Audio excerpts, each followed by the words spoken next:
అంటూ వార్తలు జోరందుకున్న నేపథ్యంలో బీఆర్ఎస్ కార్యకర్తలు జిల్లాల నుంచి కూడా తరలి వస్తున్నట్టుగా తెలుస్తోంది. ఈ నేపథ్యంలో మీరు చూస్తే కనుక అక్కడ ఇప్పటికీ డప్పులు కావచ్చు, వాయిద్యాలు కావచ్చు, వాటిని కూడా సిద్ధం చేసుకుని అదిగో మీరు చూడొచ్చు.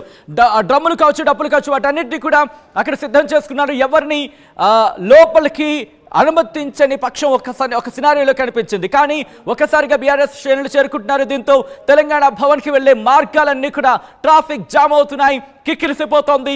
ఇప్పుడు జిల్లాల నుంచి కూడా బయలుదేరే అవకాశం కనిపిస్తోంది. మరి ముఖ్యంగా పెద్ద ఎత్తున కార్యకర్తలు చేరుకుంటున్నారు. జిల్లాల స్థాయి నుంచి కూడా, జిల్లాల నుంచి కూడా కార్యకర్తలు పెద్ద ఎత్తున రాబోతున్నారనే సమాచారం. ఈ నేపథ్యంలోనే పోలీసులు కూడా అలర్ట్ అయ్యారు. మా ప్రతినిధి శిల్ప శిల్ప దగ్గరికి వెళ్ళే ప్రయత్నం చేస్తాను. శిల్ప, సమ్ యాక్షన్ కనిపిస్తుంది, అక్కడ ఏం జరుగుతోంది? రైట్, ఎప్పుడైతే కేటీఆర్ పైన కేసు నమోదైందో అప్పటి నుంచి కూడా ఇక్కడ తెలంగాణ భవన్ దగ్గర ఒక్కరొక్కరుగా నేతలు చేరుకుంటున్నారు. ముఖ్యంగా జిల్లాల నుంచి ఒక్కరొక్కరుగా తరలి వస్తున్న ప్రస్తుతం మనం తెలంగాణ భవన్లో చూసుకోవచ్చు. మొత్తం నేతలతో నిండిపోయిందని చెప్పుకోవచ్చు. ఎప్పుడైతే ఈ వార్త విన్నారో ప్రతి ఒక్కరు తరలి వస్తున్నారని చెప్పుకోవచ్చు. పెద్ద ఎత్తున ఇటు జిల్లా వ్యాప్తంగా ఉన్నటువంటి ఎవరైతే కార్యకర్తలు ఉంటారో వారందరూ ఒక్కరొక్కరుగా తరలి వస్తున్నారు. ఇంకోవైపు మాజీ ఎమ్మెల్యేలు, మాజీ మంత్రులు కూడా ఒక్కరొక్కరుగా ఇక్కడ తెలంగాణ భవన్ చేరుకొని సంఘీభావం తెలుపుతున్న పరిస్థితి మన కోరలుగా కనిపిస్తుంది.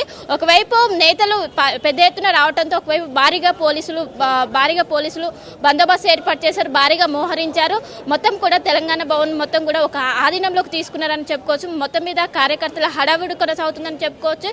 ఇప్పటికే సత్యవతి రాథోడ్, అదేవిధంగా మాజీ మంత్రి అయినటువంటి సత్యవతి రాథోడ్, కవిత కూడా ఇప్పటికే తెలంగాణ భవన్కి చేరుకున్నారు. మరి కాసేపట్లో 8 గంటలకు కేటీఆర్ ఇదే అంశం పైన ప్రెస్ మీట్ కూడా పెడతారన్నట్టు కూడా ఇప్పుడు సమాచారం అందుతుంది.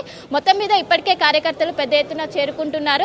మొత్తం మీద మన విజువల్స్ లో కూడా చూసుకోవచ్చు. పెద్ద ఎత్తున అందరూ కూడా తరలి వస్తున్నారు. ఎక్కడ చూసినా చెప్పండి, ఏ విధంగా చూస్తారు?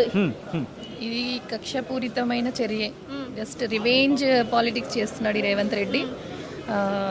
కేటీఆర్ గారు, బీఆర్ఎస్ పార్టీ ఎలాంటి దీనికి భయపడేది లేదు. ఎలాంటి కేసులు పెట్టినా ఏం చేసినా డెఫినెట్గా అంతే దృఢంగా ఎదుర్కోవడానికి బీఆర్ఎస్ పార్టీ కార్యకర్తలు అరెస్ట్ అయ్యే అవకాశం ఉంది. అరెస్ట్ అయితే ఏ విధంగా వెళ్ళబోతున్నారు ముందుకి? ఏంటి ఏ విధంగా వెళ్ళబోతున్నారంటే చూస్తారు ఎంత సైన్యం ఉంది, బీఆర్ఎస్ సైన్యం ఎంత ఉంది అనేది ఇంకా తెలుస్తుంది. గ్రామాన కార్యకర్తలందరూ కదిలొస్తారు.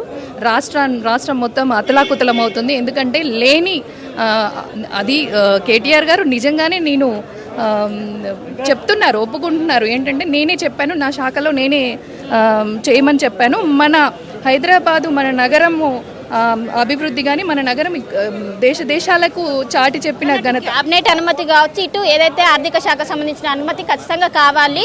దీనిపైనే మొత్తం కూడా తిరుగుతున్నది. కానీ అవి తీసుకోకుండా విదేశీ కంపెనీకి మనీ ట్రాన్స్ఫర్ చేశారని కూడా అభియోగం. ఇప్పుడు మనీ ట్రాన్స్ఫర్ చేశారంటే ఆ మనీని ఏదో లంచంగానో దానిగానో చేయలేదు కదా, అయితే లీగల్గా చేశారు. అకౌంట్ టు అకౌంట్ ట్రాన్స్ఫర్ చేశారు. కాబట్టి ఎలాంటి మేము దేనికైనా సిద్ధంగా ఉన్నాం. సో మనం చూసుకోవచ్చు. ఇప్పటికి